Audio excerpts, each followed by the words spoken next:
बच्चों कैसे हो।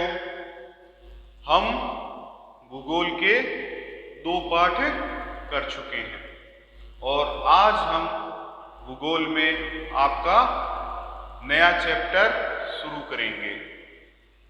पाठ का नाम है आपके पृथ्वी की गतियां। पाठ का नाम क्या है? तीसरा जो आपके भूगोल में जो पाठ दे रखा है वो है पृथ्वी की गतियां। पृथ्वी की गति 2 प्रकार की है। पृथ्वी की गति कितने प्रकार की है? 2 प्रकार की।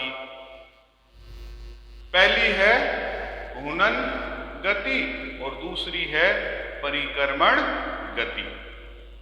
घूर्णन गति किसको कहते हैं? पृथ्वी का अपने अक्ष पर घूमना या पृथ्वी का अपनी धुरी पर घूमना घूर्णन कहलाता है। आप सब जानते हो कि पृथ्वी अपना एक घूर्णन कितने समय में पूरा करती है? 24 घंटे में। पृथ्वी अपना एक घूर्णन 24 घंटे में पूरा करती है। इसी से दिन व रात बनते हैं। पृथ्वी की घूर्णन गति के कारण ही क्या होता है? दिन और रात होते हैं। ठीक है। अब आपको कोई पूछे कि पृथ्वी अपना एक घूर्णन कितने समय में पूरा करती है, तो आप बताओगे 24 घंटे में। और घूर्णन के कारण क्या होगा? दिन और रात बनते हैं। और घूर्णन गति किसको कहते हैं? पृथ्वी का अपने अक्ष पर या धुरी पर घूमना घूर्णन कहलाता है। घूर्णन गति अब आपको ढंग से समझ में आ गई होगी। दूसरी जो गति दे रखी है वो है परिक्रमण गति। दूसरी कौन सी गति है? परिक्रमण गति। सूर्य के चारों ओर एक स्थिर कक्ष में पृथ्वी की गति को परिक्रमण कहते हैं या परिक्रमण गति कहते हैं। सूर्य के चारों ओर एक स्थिर कक्ष में पृथ्वी की गति को परिक्रमण कहते हैं। अब आपके एक और दे रखा इस पाठ में अलग से कि कक्षीय समतल। कक्षीय समतल पृथ्वी का अक्ष एक काल्पनिक रेखा है। जो पृथ्वी का जो अक्ष है वो क्या है? एक काल्पनिक रेखा है जो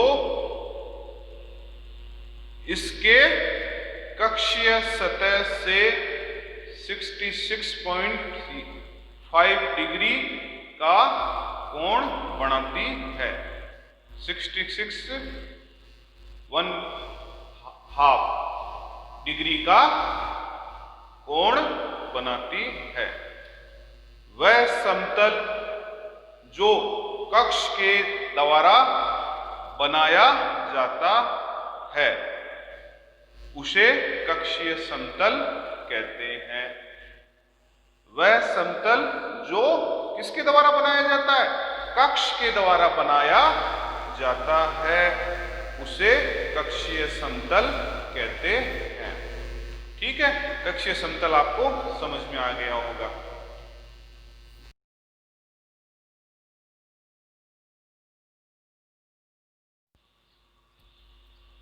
अगला जो भाग है वो है परदीप्ति वर्त।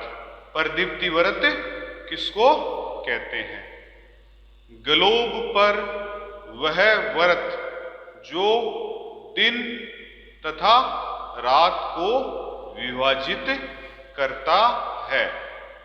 ग्लोब पर वह वर्त जो दिन और रात को क्या करता है? विभाजित करता है या बांटता है उसे परदीप्ति वर्त कहते हैं।